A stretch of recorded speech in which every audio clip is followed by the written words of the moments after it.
Andy Herringshaw with Tractor Innovations. Today I'm in Kelso, Washington to show the installation of a remote hydraulic kit on this Mahindra 1533. This is absolutely the most affordable and easiest way to get a set of remote hydraulics on your tractor. This kit comes complete with all the hoses, couplers, and hardware you need to get a set of either rear remotes or front remotes on your tractor. Today it's going on a Mahindra, but I build these for all sorts of different tractors, and the steps are mostly the same, but check out my channel. You may find a video for your exact tractor. If you don't see one for your tractor, give me a shout. I may have other resources. This kit comes absolutely complete. Here's all your hardware down to the zip ties and even a spare set of male couplers for whatever implement you might be getting. If it doesn't have the male tips, they're in the kit. All we need is simple tools, ratchets, wrenches, and for this tractor we will be drilling a couple holes, but very simple steps to get this set of remotes on your tractor. A set of remotes can run all sorts of different implements. Could be a hydraulic top link. I sell these on my website, custom links and perfect links for these smaller tractors. When I sell them, they come with the hoses, couplers, everything ready to plug in on your tractor and go to work. I also sell hydraulic side links, perfect for these size tractors, and again, come with the hoses and couplers ready to go. You can install 2 of these kits on most tractors to get top and tilt running from your tractor. When you're ready to run an implement with this remote hydraulic kit, you will trade away one of your loader functions, either your lift function, front and back, or dump function, right and left, to control that implement. This kit can run hydraulics to the front for a grapple, to the rear for any of these implements, or today we're going to be powering a stump grinder with this. So we'll need constant flow to the rear to power the stump grinder that's got its own valve set up. So we're going to be bungee cording this loader control into position to create that flow. Stick with me, I'm going to show you all the steps to get this installed on your tractor. While you're watching, please like this video and hit subscribe to my channel. That helps other people find these videos, and you'll get notified when I've got new videos and new products coming out. All the things I offer are available on my website. Check that out, it's in the description. On that website is my phone number. You can call me, ask questions, we'll get something figured out for your tractor. The first step to installing this hydraulic kit on the tractor is to mount the valve to the tractor. I really love this metal firewall between the dash and the hood. That gives a nice solid place to mount. So I'm gonna set the hoses out of the way, and the valve, is gonna sit right here. I love the spot right below that curve. When I put the knob on, that'll be easy reach from the driver. And I've already looked behind this panel, and I've got room to put nuts on behind there. So I'm gonna set it right there. You can mark it with a pin, or I've got a punch here that's gonna make it really easy to drill. I've got the hood open now, and I can easily reach right behind this panel to put nut and lock washer on the bolts that'll go through to hold this. Always good to check before you even go and mark this that there's going to be space behind here. Okay, I've checked behind here, and even if I push through with the drill, there's nothing to hit. So I'm going to be careful here, but knowing there's nothing real sensitive behind there. Some tractors, there's a fuel tank or other sensitive emissions stuff right behind here, and you may want to put a piece of board or something behind there so that if you punch through accidentally, you're not knocking a hole in your fuel tank. Ask me how I know.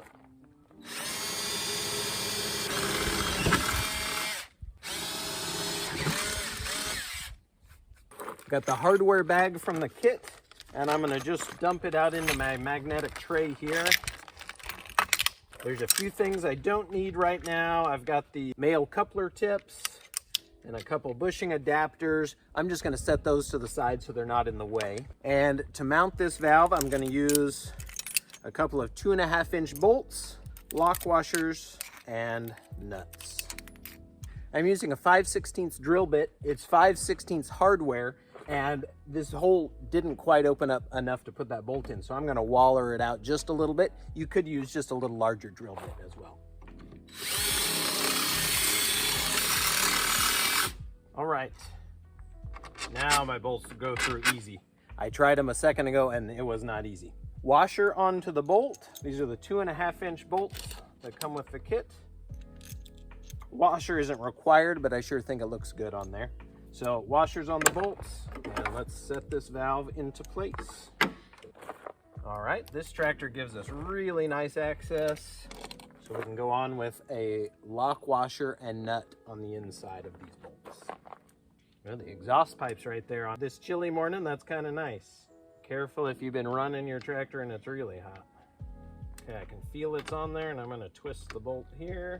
Before I totally tighten this in, I'm gonna put my knob on. Sometimes when it's tightened against the tractor, you can't twist that knob very well.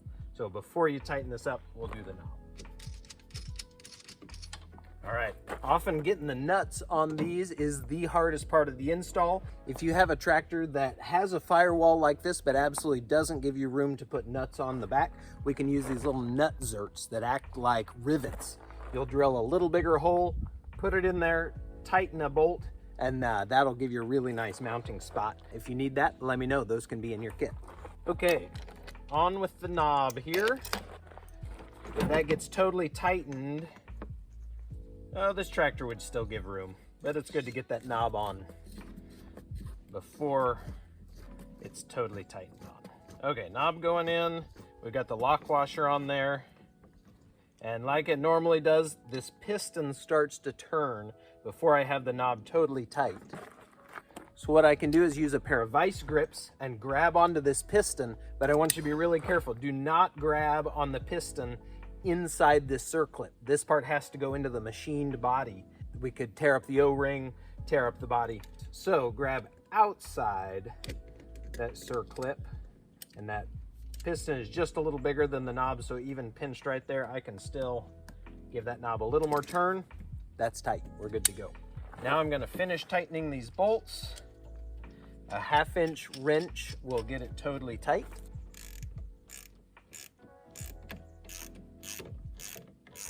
With the valve mounted, we're done under the hood, so I'll go ahead and shut that up, and we'll be ready to connect the hydraulics. This tractor has blue and green connectors, which are the lift circuit. Red and yellow are the dump circuit. Since we're running hydraulics to the back of this tractor, we generally put that on the lift circuit. That lets us easily bungee cord the loader control if we need the constant flow. If you've got a hydraulic top link or other implement, it allows you to use that float position. You can shove the loader control into the float. That doesn't provide flow, but it does let whatever you've got hooked up to the back drift around however you like. If you're running to the front for a grapple, we'll often use the lift circuit. That'll allow you to lift and grapple at the exact same time. And then if you need the dump circuit, you can pop the knob back in and get your dump circuit back. If you're not sure which colors are which, maybe your colors are faded, you've got a different tractor, but some of this is similar. Here's what I did on this tractor. I wasn't quite sure. I disconnected the yellow fitting. That was just the easiest one to get to. Fired up the tractor and ran the loader. The dump circuit didn't work right, so I know yellow is on the dump circuit. So yeah, yellow, red are the dump circuit. Oh, here we go. I don't think I let all the pressure out of this thing before I tried to connect it. Let me do that.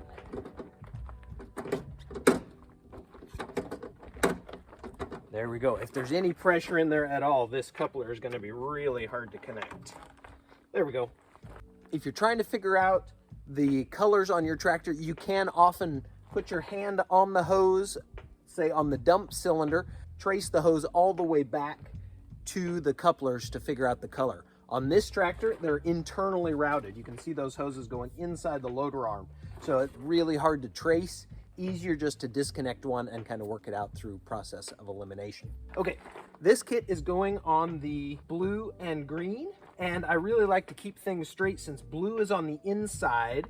If you look at these top couplers, there's kind of an inside and outside, so blue is going to go on the inside. Again, right before you disconnect things, relieve all the pressure. That means engine off, move that loader lever to all the positions. If you happen to have a third function installed on your tractor, turn the key on, run those buttons. Also have the 3-point hitch all the way down. We just want no residual hydraulic pressure in this tractor. I'm ready to undo this blue coupler.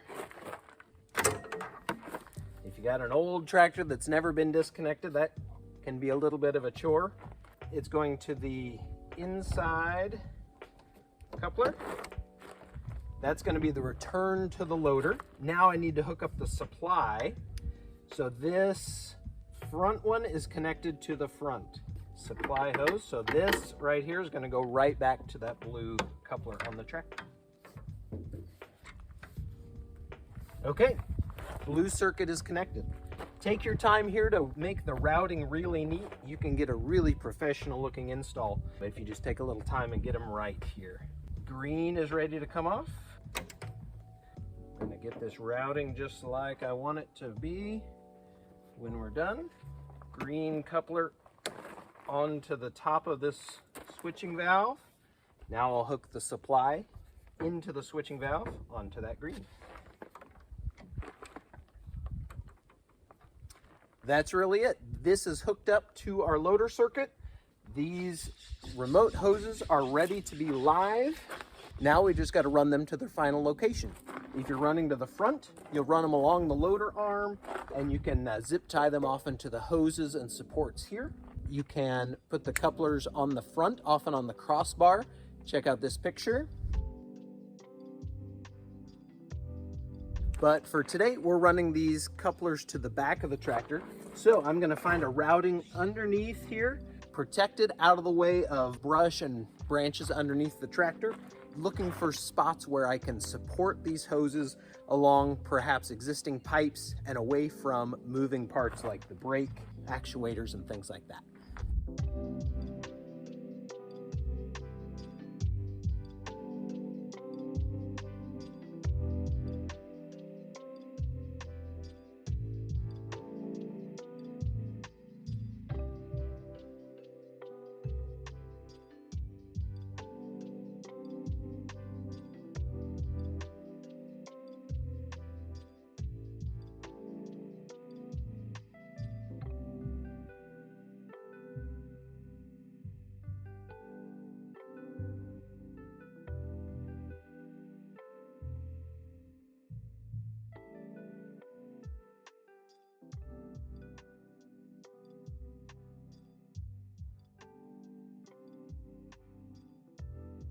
All right, we're at the back of the tractor. I've got these remote couplers run up above the axle inside the roll bar, and I'm gonna be looking for a spot to mount this T-bracket. This bracket has U-bolts that are gonna hold the remote coupler just like that.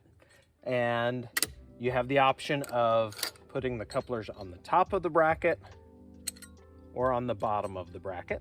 So you can find a spot that really works well for you.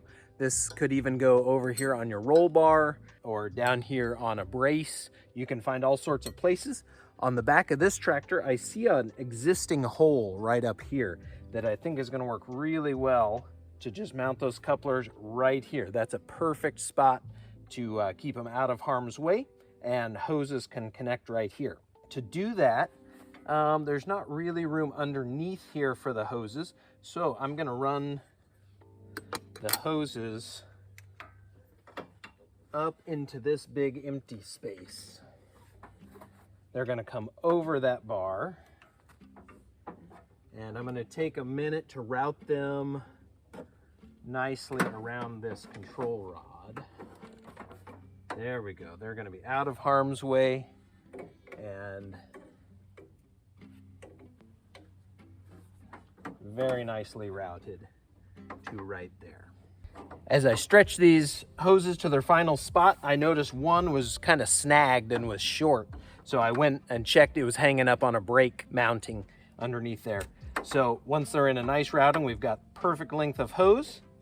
Now I need to take this T-bracket, and with the kit comes a bolt to mount this. You got several mounting hole options. Those give you options if you want to mount to the roll bar or something, but I'll find which hole fits best here. And I'm gonna go with the second hole here. So the bolt goes in, underneath is gonna go a lock washer and nut.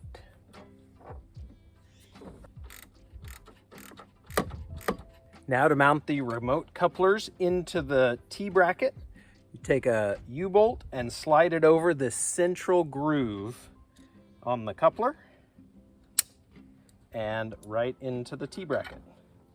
Underneath there, each bolt gets a lock washer and nut.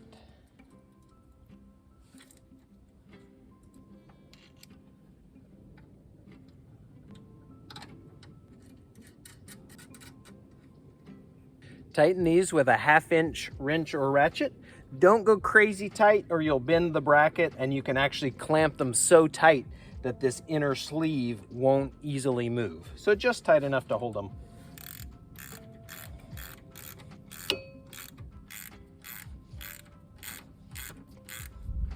Our installation is complete, but before I call it done on the back of the tractor, I do like to take one of the male couplers that comes with the tip. I happen to have this one on a hose, and plug it into each one of these ports to make sure there's nothing wrong with the coupler or how it's mounted.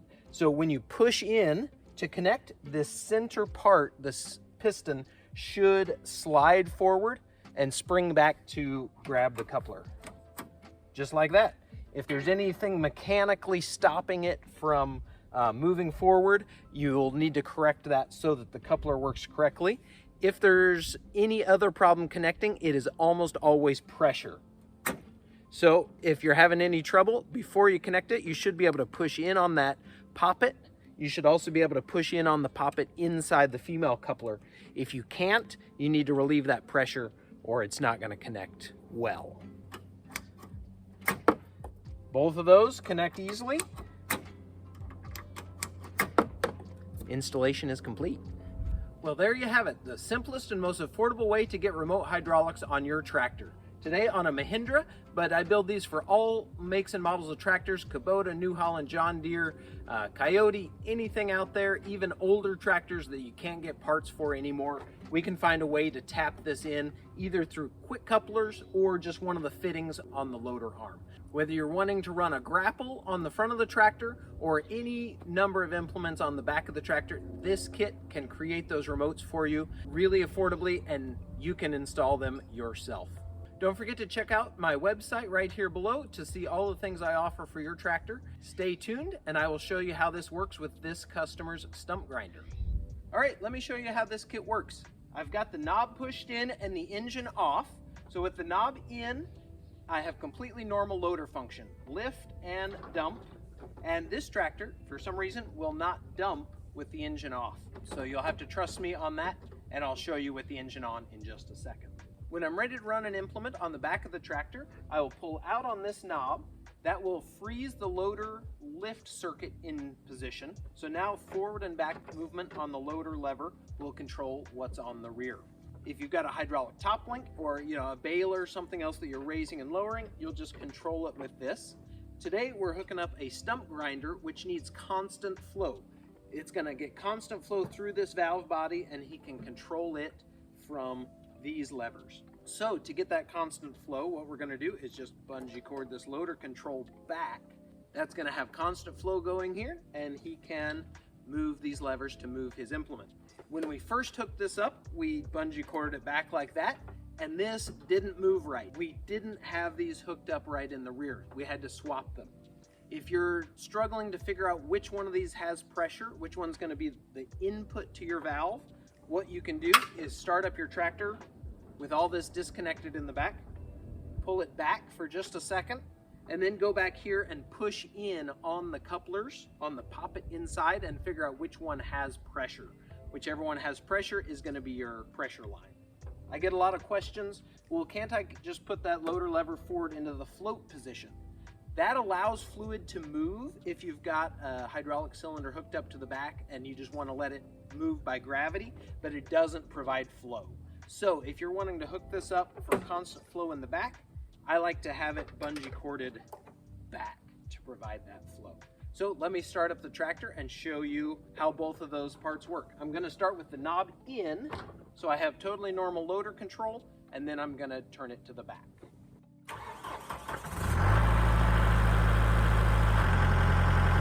Knob in, I've got totally normal loader control. Lift and dump. When I'm ready to run the back, I'll pull out on this knob and forward and back movement no longer moves the loader. It now controls the back. So I'm going to bungee cord this into position. That's giving me constant flow here to the rear.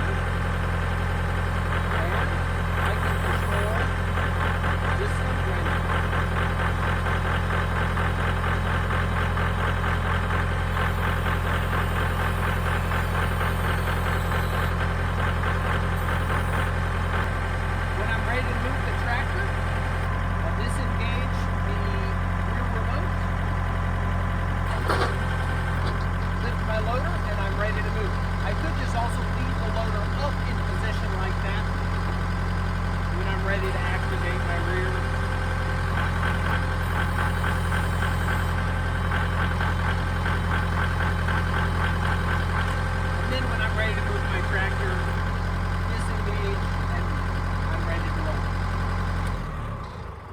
Thanks for watching. Check out my website below. Give me a call. Let me know how I can help you improve your tractor.